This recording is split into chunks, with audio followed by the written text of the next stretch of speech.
my message is. There's nothing wrong with that, honey. All right. So we're back here with O. And we're going to move right along with the questions and, you know, the interview process.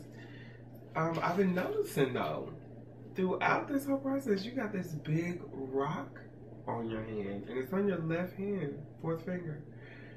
Anything you want to say about that, Ray? No. Nothing? Nothing. Are you single?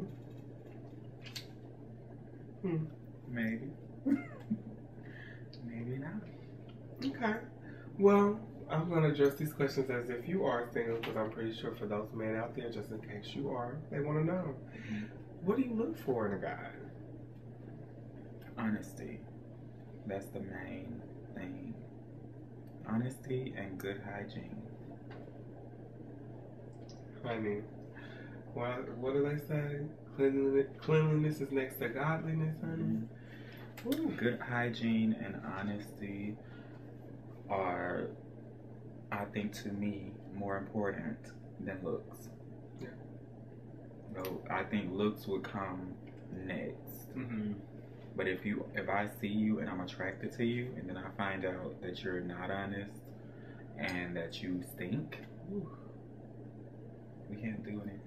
I think that's the number one thing I don't like is because I like to kiss. I'm a kisser. So for you to have funky breath, I can't do it because not only from my experiences when your breath stinking, you're kissing me, the scent lingers on you. You can smell it later or after. Describe the smell. It's like a sweet, shitty smell to me. It's like a pungent cinnamon. Shit and cinnamon. No, the funny thing is I can actually smell, like I can actually smell it in my head what you're talking about. It's so funny. Like shit and cinnamon. God. Oh my God. That's the worst kind, but I noticed I smell that with people that smoke weed. Okay. And don't brush their teeth. Guys who are heavy weed smokers, their breath tends to have that shitty smell. Oof. I can't do no smells like shit, honey. One thing I learned from a doctor years ago is when people have that funky scent, it's because they're irregular. Their bowels. They're backed up. Yeah, they're backed up. They're not regular. Yeah, and it's coming up. Some people, you know, might need to get a colonic or enema, something. But moving along, back on when you were talking about hygiene and honesty, you know, those were some of the things you look for. Well, let's go to the other end. What are some pet peeves, things that are huge turnoff? We already talked about bad breath. What else?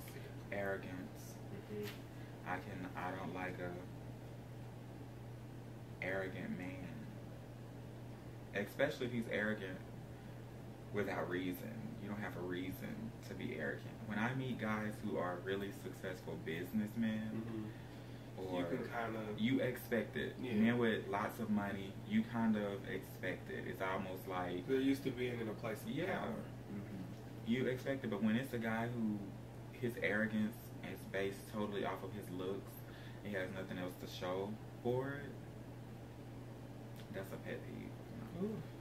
I agree with you on that. You know how I feel about arrogance and people acting stuck up, and it runs amok amongst a lot of ugly people, a lot of ugly gay boys. Well, excuse me, let me rephrase that. A lot of boys that I don't find appealing to me, that I don't find attractive. I've noticed they usually have the most confidence and the most arrogance, and it's just funny to me.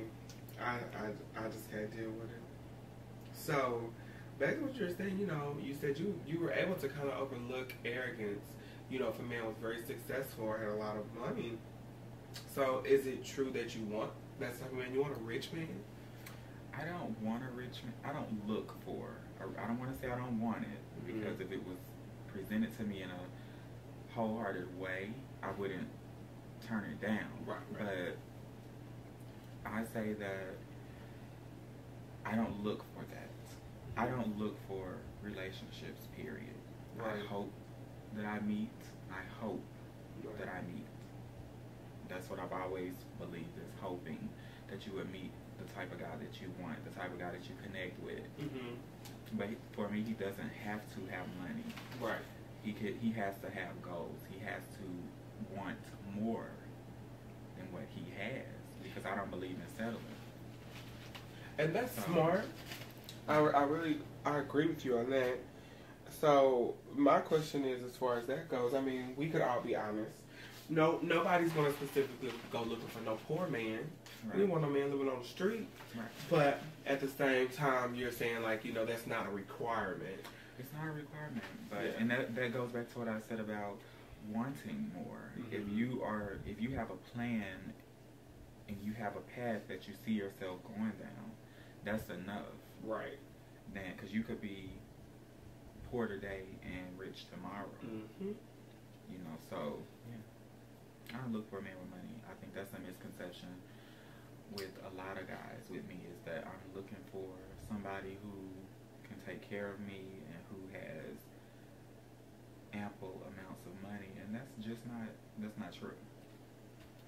And so, but why do you think people think that about you? What about you, or what? I guess I would say, if they've encountered you, what has caused them to believe that about you? Maybe it's the way I present myself.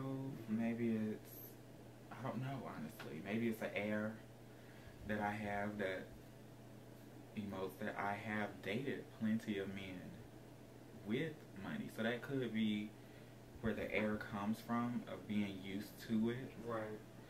So I don't know where it stems from. I believe that it stems from insecurity. Mm-hmm. You're insecure about this person, you want this person, but you feel that you can't get them, and so you automatically contribute that to you not having money. So you say, oh, he wants somebody with money, and that satisfies them. Mm-hmm. I believe It's almost like they're giving their own self closure. Yeah, as to why they feel their insecurity against me. Right. But no, not looking for a man with money. Has there ever been a point, you know, where I guess you can say this is one of our, you know how we used to do, we call them truth sessions, where we ask each other questions, and we promise to answer them honestly. It's kind of one of those moments. So have you ever, at one point, been a gold digger?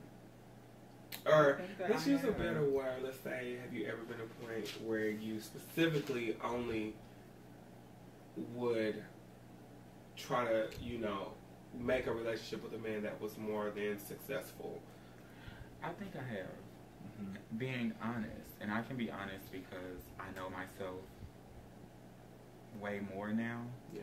I'm a lot more honest with myself, so I can be honest with other people. I think I used to be, and that could be why they think that too. Is because I used to, years ago, like 17, 18, I used to strive for men with money. Yeah. Like, it was materialistic. It was everything that you had was my number one concern. If you didn't have anything,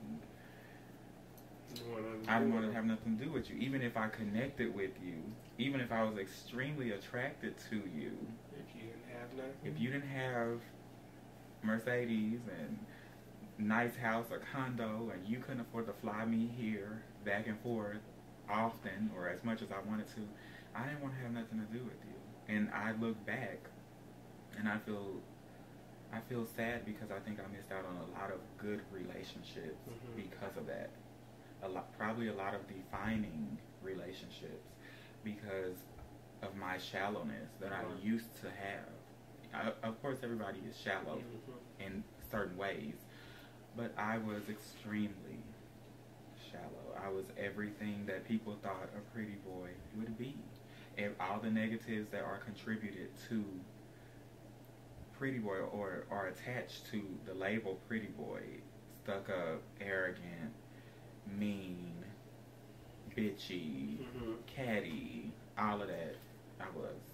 Would you say there was any specific defining moment or person that might have brought you out of that? Or this kind of just came with age, you know, as wisdom came? When I was that person, I was 18. Mm-hmm. I have a lot of people that dislike me because of how I acted back then. Yeah. They still dislike me to this day because it's something that stuck with them. I was very nasty to people back then. I'm not as nasty to people today unless it's warranted. Right. But I think I just grew as a person, maturing, and time basically brought me out of it, made me go full circle. That was what it was. Because before I knew about all these men with money, I didn't look for that. But once I started seeing that was available to me, that's what I wanted. Because it's not available to everybody. Everybody does not have the opportunity to meet somebody that is really successful in life and that wants to spend money on them. Everybody doesn't have the opportunity. They don't. But once I discovered that I could get those opportunities, that's all I wanted. I mean, and I think it's good that you grew out of that because, as you stated before, you can miss out on a lot of opportunities. You know, a lot of men that have the potential to be successful and could to this day that you might have missed out on that are now successful. Yeah. I mean, we don't know. I mean, we're not going to sit back and go look for these fools, but you know. But it could be a lot of guys that I didn't give the time of the day to, might now be at a place that I want them to be, that I would want them to be.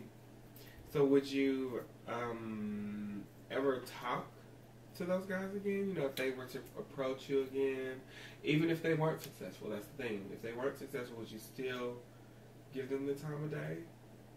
I think that now speaking, I would, because I look for connection. Right. Now, it's not finance. I look for how well I can connect with somebody, how well I can converse with that person.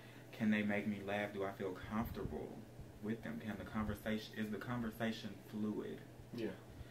That's what I look for. And a lot of times it's hard to find that because most people in the gay scene are usually about having sex. Or they're usually looking, if it's not about sex, then they're usually looking to use a person for something. Whether it be, oh, well, he's popular amongst the ballroom scene, or he's popular amongst the club scene, so I can get in clubs for free. You know, whatever that may be. You know, a lot of times people are always a gold digger in some way, sadly. You know, thankfully, you know, we both grew out of those type of lifestyles, so we know that things out there can be better. We can be grown women, like Beyonce. We can do whatever we want. Okay? So, how would you describe the perfect date for you? Perfect date for me would be something very simple. Me going to your place or you coming to mine and cooking together. Cooking. Very romantic. Yeah, simple, intimate, romantic. Yeah. Because I've learned, when you go out to restaurants, movies, wherever, people are around, there's too many distractions. You can't focus entirely on that person like you can if it's just you and him in the place and you cooking together and talking. I find that to be better. Intimate settings like that I feel like are always better because when that person can be comfortable because they're not in the public eye, you really get to see who they are. Yeah. You know, and for some people would find it dangerous. That's not a first date. That's like a third or fourth date. Your very first time meeting somebody, I don't know if that's wise. Public. Yeah. You know, it should be, but a lot of times it's not that way. And that's true. I mean, usually by that point when it's coming to each other's houses, I would hope maybe third, fourth date around that time. You know, but when it gets to that point, that's when you really get to see a person's real personality. Yeah. Because they're in a comfortable environment where they don't have to put on a facade for the public eye, you know. And also for men, it's cheaper. There are a lot of men who want to take you out but feel like they can't afford to. So it's cheaper to just go to the store and spend $30 on those steaks instead of going to the restaurant and spending $30 on that one steak when you can get the whole meal probably for $30. That's true. So it's cheaper. So one little tip. That's Omi's tip for the day. Okay, so how when you're out and about, or even I guess online, we all have different social networks that we may be connected to. What is a way, I wouldn't say turn on, but what is the best way or that you like for a man to approach you? Like how do you like him to come at you? I like for a man to approach me like a gentleman. Mm-hmm. Don't walk up to me and say, damn, your ass fat. Or, can I touch your ass? Can I smack your ass?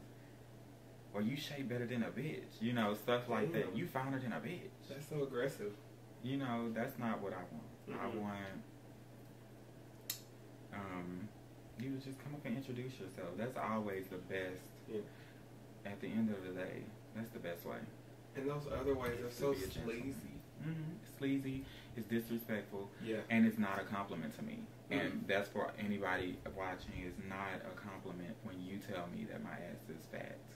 And I think it's the word ass that takes the compliment away. It's different if you happen to be walking by or something, you're like, oh my God, you have a really nice butt.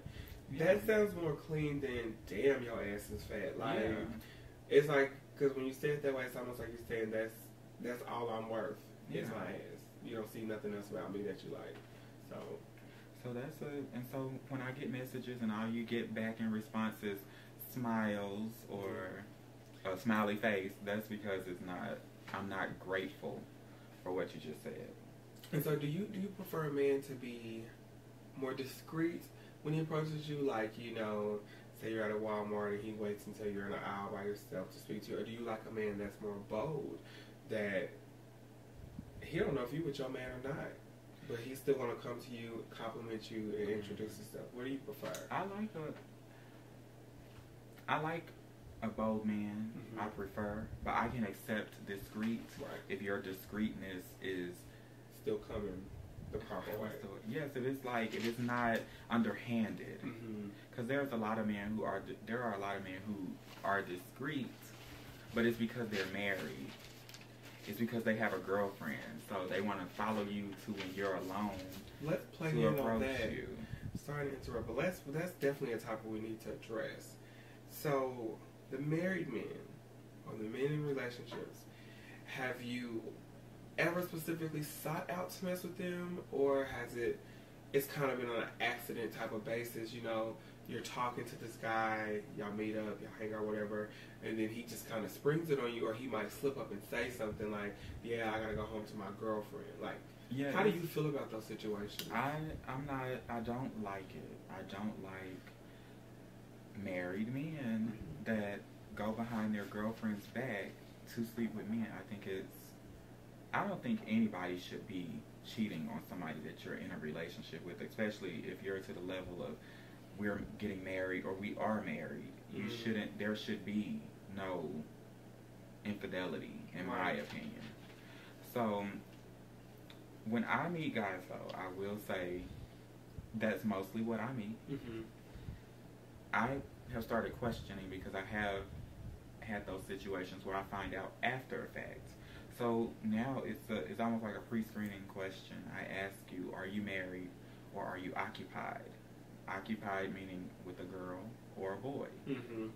And if you are, then I really don't I don't allow myself to entertain you. There are people that lie, and I probably have been in those situations. I probably have met guys that were and have had interactions with them that were, but they were lying. I don't do it knowingly. Right. Yeah, because it irks me when I see, and I've been trying to avoid using this word, but I mean this is the best way to describe them. It irks me when I see queens running around. Yeah, my man on DL, he got a girlfriend at home, but he coming to see me, and it's like, why are you proud that he's pretty much taking life from this other girl, because all this time she's been faithful to him, not knowing that he's messing with other men, you know, whatever.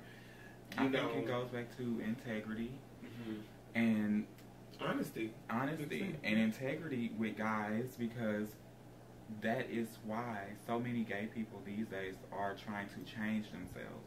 They're trying to mold themselves into being straight, masculine. They're a big old flaming girl, sound like a woman, but look like a man. Voice not as high pitched as olive oil.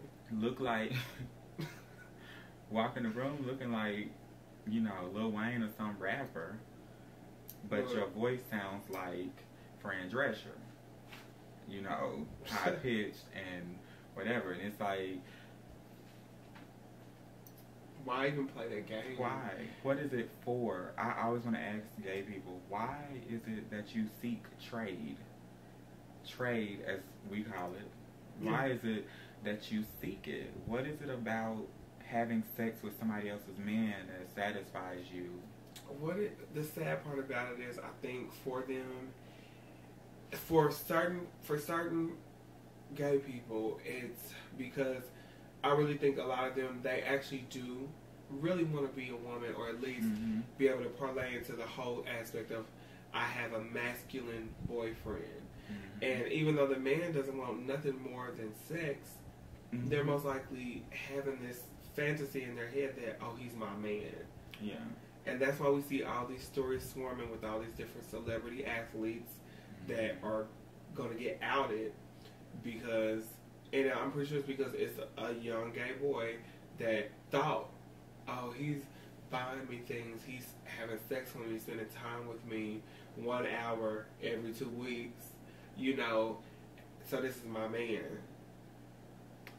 And it's a sad aspect of our gay scene. You know, I really don't condone the whole DL thing, because I never know I could end up hearing about it happening to a sister, a cousin.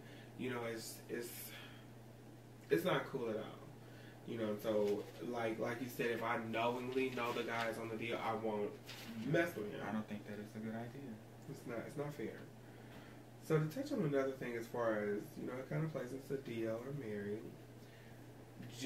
Have you been contacted, or have you actually interacted with any celebrity men? I will never say. I'm not one to out people. I saw, you know, a story about some little boy that was trying to out a football player or something like that. Oh yeah, you were showing that article on MTV. He was trying to out. He had this whole trailer made of trying to get a reality show. I'm just not into outing people. I think that's dangerous, and most of the time it's unnecessary, because it's coming from a place of hurt. He's probably trying to move on from this person, and you trying to keep a hold to him by threatening to out him. And you're thinking, oh, he's gonna say, oh no, but since you're gonna out me, I'm gonna just come back with you. So it comes from a bitter place. And it does. I never try to be bitter, although I have a lot of exes that probably are bitter. I would never go out of my way to try to destroy them or tear them down. And if I were to date if I were talking to any type of celebrity that is DL, I would never go tell people. I wouldn't, unless it was something that we talked about and agreed upon. I wouldn't go out of my way to do it. And that's good. I think it's just only fair because right now, you know, people are trying to say, oh, the industry is fine with gay people. Da, da, da. Yeah, it's become more welcome than it was in previous years, but I just think it's not fair for persons not ready. It's not fair to out them. I think that if you don't want to deal with somebody, just stop dealing with them. You know, if they're down low and they're not out, and you don't feel comfortable with relationship, just find somebody that's comfortable and out. You know. But you know, most people, they don't think that way. They just get hurt and feel like they should get what they want, like kids. But I'm going to play back on your ring situation. So, you didn't say if it was an engagement ring or not, wedding ring or not, but I'm going to ask you, have you been engaged before? I have. How many times? 6. 6? Okay. And so, with you being engaged 6 times, would you honestly say you were in love with all 6 of those women? No. And would you say that might have been the cause of what might have ended them, or Yeah. or it's been different, kind of situations going on? The intentions were not pure. And so you kind of realized and ended it yourself, or? No, when your intentions are not pure, things turn out bad. Your intentions rule your life. True. They rule whatever happens. And because I went into a lot of relationships when I was younger, seeking a financial gain, that's not a pure intention. That's an underhanded agenda. And therefore, the relationship collapsed. It wasn't able to bloom or blossom. So yeah, it failed because my intentions were not pure. Yeah, I mean, that's an honest answer, because a lot of times we want things to go our way, irregardless of who we may hurt along the way, irregardless of the fact that we may not really want it and we're doing it for ulterior motives. So, I mean, it's good to admit something like that.